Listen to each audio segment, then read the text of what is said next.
दरवाजे की call bell बजी। थके हुए कमरे से सीढ़ियाँ उतरते श्रीनाथ जी एक भारी सांस ली और दरवाज़ा खोला। रमा को सामने देख उनकी सांस में सांस आई। रमा अंदर कदम रखते ही पल भर के लिए उजड़ा मकान उन्हें घर लगने लगा। कुछ चलकर श्रीनाथ वही दरवाजे की दूसरी तरफ सोफे पर बैठ गए। उनके चेहरे पर एक नकली मुस्कान थी। बड़ी देर कर दी रमा, आजकल तुझे मेरी चिंता नहीं है। चाय की तलब से मेरा मुंह सूखा जा रहा था। कैसी बात करते हैं साहब जी, कल रात भर आपकी चिंता लगी रही।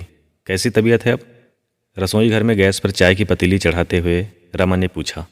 पिछले 2 दिनों से बुखार में तपे पड़े श्रीनाथ जी बेटा बहू दिन भर ऑफिस में रहते हैं, देर शाम घर लौटते हैं। उन्हें इतनी फुर्सत नहीं होती है कि बूढ़े पिता के कमरे में जाकर उनसे हालचाल ही पूछ लिया जाए। हाँ कहने पर बेटे ने दवाइयाँ लाकर जरूर दे दी है, पर बूढ़ी बुखार से तपी शरीर में इतनी जान कहाँ है कि खुद उठकर दवाइयाँ ले सकूं। उस अकेले पल में श्रीनाथ जी का एकमात्र सहारा थी रमा। श्रीनाथ जी हाल ही में रिटायर हुए थे। तब से सरकारी क्वार्टर को छोड़कर बेटे के साथ एक सोसाइटी में रहते थे। आलीशान फ्लैट था, पर किस काम का था।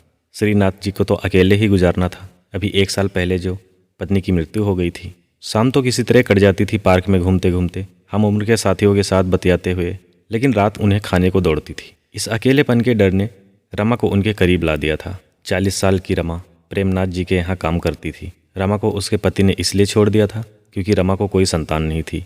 लंबा बदन, रंग सांवला, उदास आंखों वाली रमा की जिंदगी मानो ठहर सी गई थी। लेकिन जब से श्रीनाथ जी के यहाँ काम करने आई है, न जाने कौन सी मित्रता की डोर में बंध गई है रमा।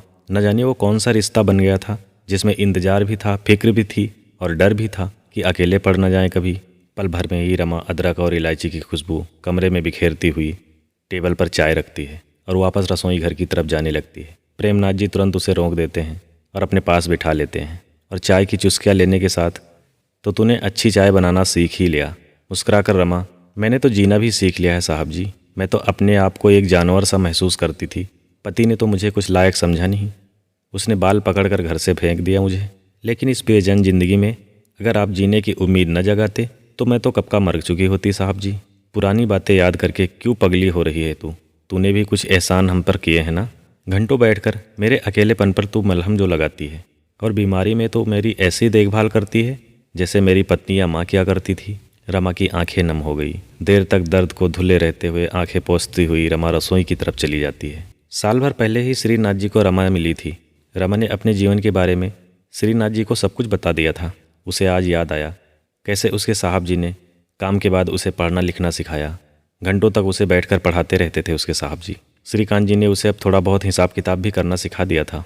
रमा पहले से ही कुछ सिलाई करना जानती थी। तब श्रीनाथ जी ने उसे आगे बढ़ने के लिए उसे सुझाव दिया कि तू आगे क्यों नहीं सिलाई करती है, तू सिलाई सीख, मैं इसका खर्चा अलग से दे दूंगा, तेरी पगार से नहीं काटूंगा। इस पर रमा एक आत्मविश्वास से भर गई और श्रीनाथ जी के सहयोग से ही उसने अपनी झोपड़ी के बाहर ही सिलाई की एक मशीन रखकर सिलाई करना शुरू कर दिया था। मगर अपने साहब जी के एहसानों को भी वो भूल नहीं सकती थी। कभी कभी समय निकालकर उनकी देखभाल करने आ जाया करती थी। श्रीनाथ जी के घर से रमा की झोपड़ी थोड़ी ही दूर पर थी। सुबह होते ही श्रीनाथ जी को भी उसके आने का इंतजार रहता था, क्योंकि उसके आने से एक अपनापन लगता था। कोई तो था जो उनके उस अकेलेपन को दूर करता था आके। लेकिन कुछ दिनों से श्रीनाथ जी के पड़ोसियों ने अनाप शनाप बकना शुरू कर दिया था। कोई तो ये भी कहने लगा था, खूब फांस लिया है बुढ़े ने। कोई कहता, अरे ये तो धंधे वाली लड़की है, बुढ़े को ही फंसा रखा है इसने। कोई कहता, बुढ़े की अय्यासी तो देखो, घर में जवान बहू बेटे हैं फिर भी इसे शर्म नहीं आती है। लेकिन रमा सब कुछ सहन कर लेती थी, क्योंकि उसे शुरुआत से ही ये सब कुछ आदत थी सुनने की। फिर भी रमा दिल मजबूत करके अपने साहब जी का अकेलापन दूर करने के लिए कभी कभी आ ही जाती थी। वो भी सोचती थी, जब हमारे अंदर कोई गलत भावना नहीं है, मैं तो उन्हें अपना साहब जी मानती हूँ, तो कहने दो लोगों को, हमें क्या फ़र्क पड़ता है। जब तक खुद साहब जी आने के लिए मुझे मना नहीं करेंगे तब तक तो मैं वहाँ जाती रहूँगी। आज शाम को श्रीनाथ जी पार्क में टहलने नहीं जा सके। बुखार कई दिनों से था, इसलिए शरीर कमज़ोर पड़ गया था। आज रमा भी नहीं आई थी। उठकर श्रीनाथ जी ने ही कांपते हाथों से जाकर रसोई में चाय बनाई और जैसे ही लेकर सोफे पर बैठे थे तभी बहू बेटे घर के अंदर आए। बहू बेटे से श्रीनाथ जी कुछ बात करते उससे पहले ही बेटा उन पर बरस पड़ा।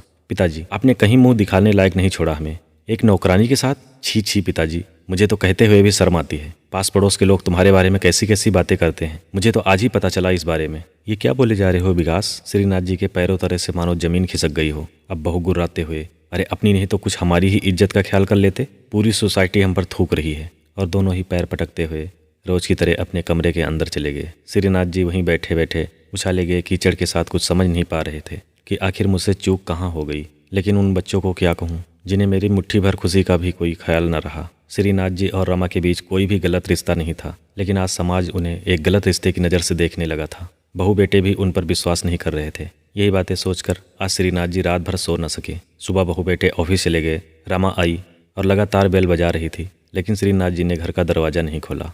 बाहर रमा भी टूटे हुए आज से वापस लौट रही थी और अंदर श्रीनाथ जी भी अपना बूढ़ा शरीर लिए अपने बेबसी को और अपने अकेलेपन को इसी तरह जीने का फैसला कर लिया था। फिर शाम हुई और बहू बेटे आए। श्रीकांत जी सोफे पर बैठे हैं, लेकिन उनकी तरफ बहू बेटे ने ध्यान नहीं दिया और एक पल में बगल से ही निकलते हुए बहू बेटे उनकी आंखों से ओझल हो गए।